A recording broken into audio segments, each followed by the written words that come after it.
હવે આપણે શીખીએ છઠ્ઠું. આપણે 5 શીખી ગયા બરાબર. હવે આવશે પ્રમાણવાચક ક્રિયા વિશેષણ. પ્રમાણ એટલે માપ, પરિમાણ પણ કહેવાય છે.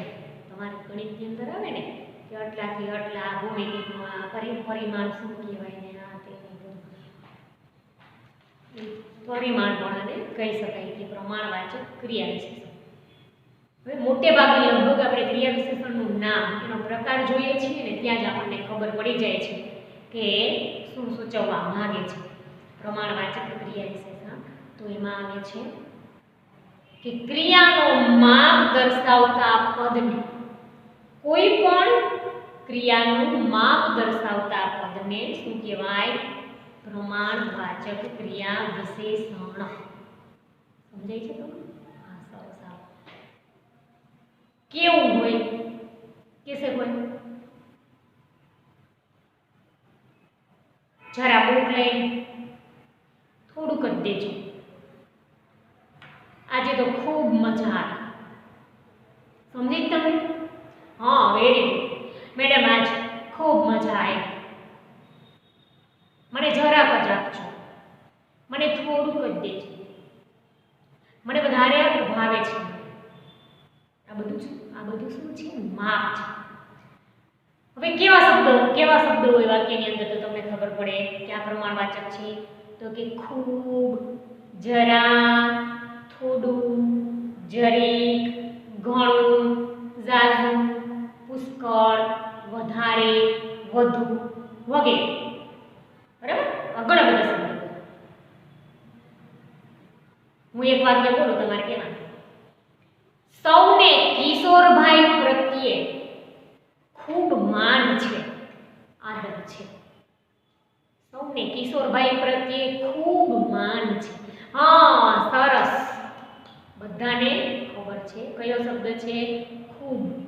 બરાબર? ઘણી વખત એવી વ્યક્તિ હોય કે જેના પ્રત્યે લગભગ દરેકને ખૂબ જ માન હોય છે, આદર થાય અને મજા આવે. એ ખીજાય તો ગમે, બોલે તો ગમે, હસે તો ગમે, ના ખીજાય તો ગમે, ખીજાય તો ગમે, મજા જ આવે એની પાસે. એટલે એવા કિશોરભાઈ પ્રત્યે બધાને માન છે. બીજું એક વાક્ય બોલું છું, તમારે કહેવાનું કે આની અંદર કયો શબ્દ પકડી લેવાનો છે. સમય ઓછો છે પણ કેવું ઘણું છે.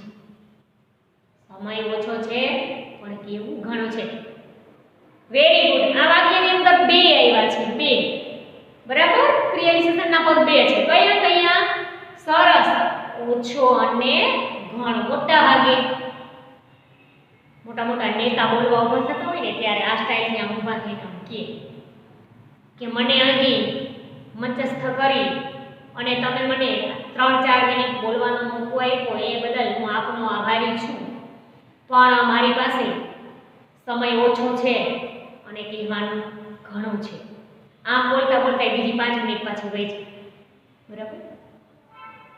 આ બધી વસ્તુને જ્યારે આપણે પ્રત્યક્ષ રીતે ભણતા હોય ને તો ખૂબ જ મજા આવે, વધારે મજા આવે. બરાબર?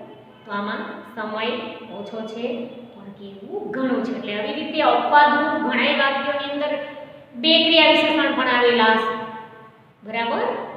એને આપણે જોઈ લેવાનું કે કયા પ્રકારના શબ્દો છે. બેવડા ક્રિયા વિશેષણમાં તો બે હશે જ. હસતા હસતા, રમતા રમતા, ગાતા ગાતા, એવી રીતના ઉતાવળી ઝડપથી. જરા ધીમા અવાજે બોલજો. બરાબર? જરા ધીમા અવાજે બોલજો. બેબી સૂતું છે, બાળક સૂતું છે, એટલે તમે જરા ધીમા અવાજે. જરા. સમજાય છે તમને? સરસ. હવે આપણે આગળ જઈશું. નિશ્ચયવાચક ક્રિયા વિશેષણ. નિશ્ચય એટલે નક્કી, ચોક્કસ. ક્રિયાની ચોક્કસતા દર્શાવતા પદને નિશ્ચયવાચક ક્રિયા વિશેષણ કહેવાય છે.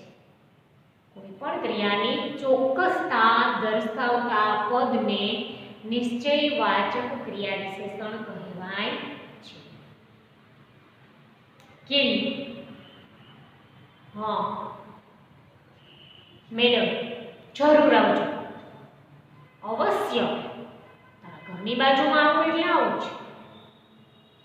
નક્કી, ખરેખર આવા શબ્દો હોય. બરાબર કે જરૂર, અવશ્ય, ચોક્કસ, નક્કી, ખરેખર, સાચે જ, આ છે. બરાબર, આ શબ્દો એ કેમાં આવે તો કે નિશ્ચયવાચક ક્રિયા વિશેષણની અંદર. એની અંદર આવે નિશ્ચયવાચક ક્રિયા વિશેષણની અંદર. હું એક વાક્ય બોલું છું, તમારે એમાંથી પકડી લેવાનું છે. કાલે તો કાપણી કરવા અવશ્ય જવું છે. વેરી ગુડ, અવશ્ય. જો એક સરસ મજાનો પાઠ આવતો અમે ભણતા ત્યારે, લાવરી અને તેના બચ્ચા. બરાબર, એમાંથી લીધેલું વાક્ય છે. વાર્તા હતી, સરસ હતી. લાવરી ને એના બચ્ચા હોય ને, પછી લાવરી એટલે એક પ્રકારનું પક્ષી. લાવરી રોજે ચારો ચણમાં બહાર જાય અને બચ્ચા એના માળામાં હોય. તો એક દિવસ ખેડૂતને એનો દીકરો બે આવ્યા અને એ એમ કહે છે કે સરસ મજાનો પાક પાકી ગયો છે, કાલે મજૂર કઈ લઈ આવે. એટલે જેવી લાવડી આવે ને એટલે બચ્ચા ચી ચી કરતા એને એમ કહેવા માંડે કે માં આપણે બીજે વયા જઈએ, આ છે ને ખેડૂત આ કાલે મજૂરને લઈને આવવાનું છે. એટલે એની માં કહે છે કે હજી આપણે ક્યાંય જવાનું નથી. ફરી બીજે દિવસે એમ આવે છે ખેડૂત અને એનો દીકરો બે. ફરી નક્કી કરે છે કે હવે કાલે તો પાકું ચોક્કસ 5-10 મજૂર કહીને કાલે તો પકાવી લેવું છે. આ ટૂંકમાં ખેતરમાં લણણી કાપણી કરી જ લેવી છે. વળી બચ્ચા લાવણી આવે પાછા ફરે કે માં આજે ખેડૂતને એનો દીકરો પાકું આજ તો કીધા હતા કે આજ કઈ જ દેવા છે મજૂર અને આજે આપણે કાપણી કરી જ લેવી છે. વળી લાવણી આત્મવિશ્વાસ સાથે હિંમત આપે કે નહીં, હજી આપણે ક્યાંય જવાનું નથી.